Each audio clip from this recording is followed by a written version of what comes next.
4 PM news network में दोस्तों आपका स्वागत है। मैं हूं आपके साथ राशिद ज़हीर। आप देखते हैं चुनाव होता है, बंदा जीत जाता है, या तो विपक्ष में बैठ जाता है या फिर सरकार में शामिल हो जाता है। सरकार की तरफ से अगर खड़ा है तो सरकार में ही रहता है। लेकिन क्या ये प्रक्रिया इतनी ही सही है, इतनी ही सहज है, और जो दिखती है क्या वही है? आपने सूरत में देखा, इंदौर में देखा, और एक ज़माने से आप देखते आए हैं। मैं आपको दरअसल जौनपुर की सीट पर ले जाना चाहता हूं। धनंजय सिंह की जो वाइफ हैं, उनका टिकट कट गया या फिर उन्होंने खुद मना कर दिया। बात चल ये रही है कि अमित शाह जिस सीट से लड़ रहे हैं गुजरात में, वहां 16-15 लोग बिठा दिए गए हैं या बैठ गए हैं। आपके कानों में खबर होगी, जो इंडिपेंडेंट लड़ रहे थे या छोटे मोटे दलों से लड़ रहे थे, अचानक सबको ख्वाब आया, सब बैठ गए। सूरत के लोग बिना वोट दिए ही पहले ही उनका कैंडिडेट चुना गया। अब ये संवैधानिक इजाज़त है तो इसमें कोई उंगली तो नहीं उठाई जा सकती, लेकिन फिर भी ये कौन सा खेल है जो आपको दिखाया तो कुछ और जाता है, लगता कुछ और है, होता कुछ और है।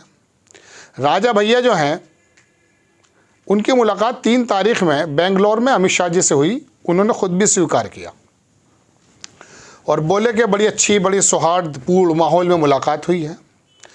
अब पता है, अंदाज़ा ये लगाया जा रहा है कि जो ठाकुरों की नाराज़गी है उसको किसी प्रकार से ख़त्म करके या ठाकुर लोगों की राजनीति समाप्त करके भारतीय जनता पार्टी आगे बढ़ना चाहती है, ऐसे आरोप लगते हैं।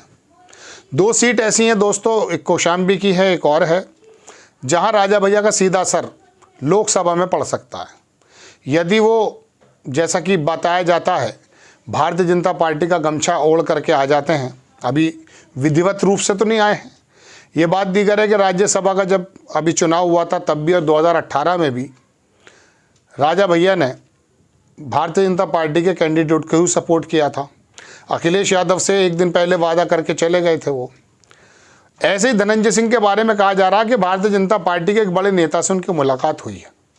ये उसका कोई शवाहिद नहीं है, यानी कि एविडेंस नहीं है। कई सारे पत्रकार इस बात की बात बताते हैं कि धनंजय सिंह की मुलाकात किसी भारतीय जनता पार्टी के बड़े नेता से हुई और उन्होंने खुद ही मना कर दिया। बल्कि बहुजन समाज पार्टी के कुछ नेता, जो लोकल लोग हैं, वो ये कहते हैं कि उन्होंने खुद कहा है फ़ोन करके कि हम टिकट चुनाव नहीं लड़ना चाहते। अचानक ही ये मुझे पूरा का पूरा परिदृश्य गुजरात से लेके सूरत और जाना कहाँ कहाँ गुजर गया, इंदौर भी चला गया मैं। मुझे लगा कि ये चुनाव प्रक्रिया हो रही है या मजाक हो रहा है। फिर मुझे अचानक याद आया महाराष्ट्र में आपको याद है, अचानक शिंदे साहब के किसी जगह, ठाणे में एक जगह थी, फार्म हाउस था, वहाँ मीटिंग हुई, और फिर वहाँ से जो जहाज़ उड़े हैं, पहले वो सूरत आए, सूरत से फिर वो आसाम चले गए। 4-5-10 दिन में ही बाला साहब ठाकरे की पार्टी, उद्धव ठाकरे की नहीं, बाला साहब ठाकरे की पार्टी, शिवसेना धड़ों में टूट गई। स्पीकर का मूड बदला हुआ है, चुनाव आयोग समय पे काम नहीं कर रहा है। उद्धव ठाकरे बोले था, अगर ये लीजिए इस्तीफा, जा रहा हूँ घर, बताएंगे चुनाव में जाकर। अब बताने की स्थिति भी आ गई। वैसे पहले खबर देख लीजिए, आप कहेंगे मैं पहले गिना रहा हूँ। बीएसपी के निशाने पर सपा या भाजपा? धनंजय सिंह की पत्नी का टिकट कटने से किसे फ़ायदा? आपको मालूम है कि वहाँ पर जो कृपा शंकर हैं, महाराष्ट्र की राजनीति करते थे, काफ़ी ज़्यादा उन पर आरोप भी लगे हैं। उनको जौनपुर से उम्मीदवार बनाया गया, चूँकि जौनपुर में ठाकुर समाज के लोग बहुत ज़्यादा हैं, और चुनाव का जो है, मैं कह सकता हूँ, पासा किसी भी तरफ पलट सकते हैं। उनकी सीट अच्छी खासी नज़र आ रही थी, लेकिन जैसे ही धनंजय सिंह की वाइफ को बसपा ने निर्धारित किया कि ये लड़ेंगी, वो सीट फंस गई थी, चूँकि ठाकुर जमात का वोट बंटने के तरफ था। ऐसे में जो आरोप लग रहे हैं कि धनंजय सिंह की मुलाकात भी भारतीय जनता पार्टी के किसी बड़े नेता से हुई, उसके बाद अचानक सब कुछ बदल दिया गया है। बहुजन समाज पार्टी के लोकल नेता कह रहे हैं कि उन्होंने खुद मना किया है। अच्छा, इसमें भी कोई दो राय नहीं कि बहुजन समाज पार्टी के पास, हमारे ऑब्जर्वेशन के मुताबिक, कई और चीज़ें ऐसी हैं, टिकट देने वाले कैंडिडेट ही नहीं हैं, कैंडिडेट ही नहीं है। उत्तर प्रदेश के मेरठ में बहुजन समाज पार्टी का टिकट लेने वाला कुछ था ही नहीं।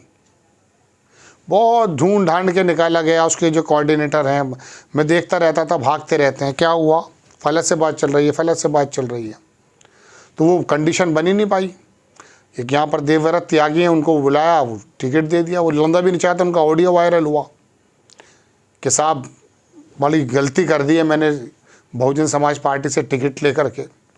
तो ऐसी स्थिति है। तो बहुजन समाज पार्टी धनंजय सिंह जैसा कद्दावर नेता जो पूर्व सांसद भी रहा और जिसका एक वर्चस्व है, इंडिपेंडेंट भी अगर वो लड़ना चाहते हैं, कह तो नहीं कि लड़ूंगा, लेकिन उम्मीद नहीं कि वो लड़ेंगे, क्योंकि इशारा हो गया कहीं और से, ऐसा आरोप लग रहा है।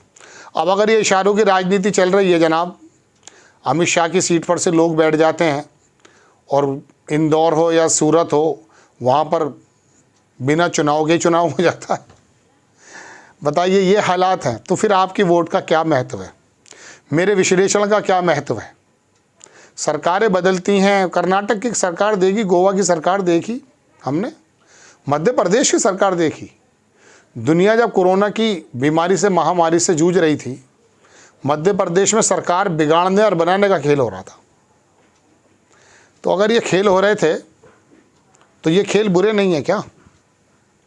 फिर क्यों उस पार्टी को जो इन खेल को करती है ज़्यादातर, उसको गुस्सा झेलना क्यों नहीं पड़ता आम जनता का? क्योंकि आम जनता सोच चुकी है कि साम दाम दंडभेद कुछ भी कर रहे हैं ये लोग दरअसल राम राज्य लाने की कोशिश कर रहे हैं। देखिए, धनंजय सिंह के न पक्ष में ना कोई विपक्ष में, लेकिन अगर राजा भैया अमित शाह से कह करके सीधे हो जाते हैं या भविष्य में वो दोनों भारतीय जनता पार्टी की तरफ चले जाते हैं और इशारा भी है, तो फिर क्या इसके मायने निकाले जाएं? आपसे अगर ये स्थिति ऐसी बनाई जा रही है जैसा कि मैंने आपको बताया, तो वाकई ये चुनाव ना होकर के खेल है। लेकिन बहरहाल अब वहाँ पर कृपा शंकर जो हैं, भारतीय जनता पार्टी के कैंडिडेट जो हैं, वो मजबूत स्थिति में आ जाएंगे, क्योंकि धनंजय सिंह मुझे लगता है इंडिपेंडेंट लड़ेंगे नहीं। अगर उन्होंने टिकट खुद वापस किया तो लड़ेंगे नहीं, अगर उनका टिकट काटा गया है तो वो लड़ेंगे। बरेली के अंदर देखा आपने, आंवला के अंदर देखा क्या हुआ। बरेली में तो बहुजन समाज पार्टी के कैंडिडेट जो हैं उनका पर्चा ही गलत हो गया, क्योंकि वहाँ 3.5-4 लाख कुर्मी हैं और इस समय जो है गंगवार साहब का टिकट काट कर दूसरे गंगवार साहब को दे दिया गया है। तो वहाँ जो बहुजन समाज पार्टी से कैंडिडेट थे वो भी गंगवार थे, वो हट गए। तो अब भारतीय जनता पार्टी का गंगवार जो वोट है वो बढ़ता हुआ दिखाई नहीं दे रहा है। तो चुनाव भी होते हैं, लेकिन चुनाव के पीछे के जो खेल होते हैं ना, वो बताने के लिए हम आपके सामने हाजिर होते हैं। कुछ चीज़ें रखते हैं, कुछ लोगों की ज़बानी बातें रखते हैं, कुछ एविडेंस रखते हैं, तब जाके आप तार से तार मिला सकते हैं कि दरअसल हो क्या रहा है। हो ये रहा है जो मैंने आपको बताया दोस्तों, कि एक चुनाव वो हो रहा है जो आपके सामने है, एक चुनाव वो होता है जो आपके सामने नहीं होता। वो बंद कमरे में टेबल के नीचे जो काम बनते हैं और ये बताया जाता किसको बिठाना, किसको लड़ाना, किसको डराना, किसको दबाना है, ये भी खेल, एक चुनाव के खेल की एक अजीबोगरीब वो है। भले डिजिटल इंडिया हो गया हो, सारी चीज़ें हो गई हों, लेकिन फिर भी भाई जातिगत समीकरणों के एतबार से अगर खड़ा करते हैं समझ में आती है बात, लेकिन कैंडिडेट ही बदल जाते हैं, कैंडिडेट ही बैठ जाते हैं। चंडीगढ़ में तो अजीबोगरीब स्थिति देखी है, वो देखा था आपने, यूँ देख रहा था पीठासीन अधिकारी, यूँ करके देख रहा था, टप्पे लगा रहा था। सुप्रीम कोर्ट को कहना पड़ गया मर्डर है डेमोक्रेसी का। आप में से एक वर्ग की ये बात समझ में नहीं आ रही कि डेमोक्रेसी का मर्डर हो रहा है या नहीं। आपको खबर कैसी लगी अपनी राय कमेंट्स बॉक्स में ज़रूर दीजिए। चैनल को सब्सक्राइब कीजिए, शेयर कीजिए। नेक्स्ट टाइम में किसी खबर के साथ हाजिर होता हूँ। जय हिंद।